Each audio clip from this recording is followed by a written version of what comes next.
இஸ்லாம் ஒரு விஷயத்த சொன்னா நம்ம ஆளுங்க நம்ப மாட்டாங்க. ஆனா அதையே சயின்ஸ் சொன்னா ஆச்சரியமா பாப்பாங்க. உங்க மூளை இப்போ மெதுவா செத்துட்டு இருக்குன்னு சொன்னா நம்புவீங்களா? சயின்ஸ் இத சீப் டோபமைன்னு சொல்லுது. கஷ்டப்படாம கிடைக்கிற அந்த சின்ன சின்ன ஆபாச பார்வைகள், மணிக்கணக்கான சோஷியல் மீடியா தேடல்கள், இதெல்லாம் உங்க மூளைய ஒரு போதைக்கு அடிமையாக்குது. இதனால தான் உங்களுக்கு நிம்மதியே இல்ல.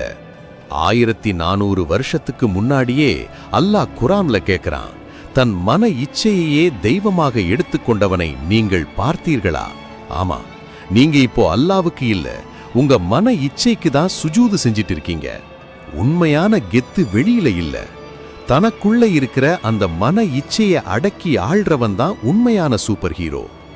மல்யுத்தத்துல ஜெயிக்கிறவன் வீரன் இல்ல, தான் மனச ஜெயிக்கிறவன் தான் மாவீரன். அந்த 50 தவறுகள் என்ன, மூளையை எப்படி காப்பாத்துறது? முழு வீடியோ லிங்க் கீழே இருக்கிற ரிலேட்டட் வீடியோல இருக்கு. இப்பவே போய் பாருங்க.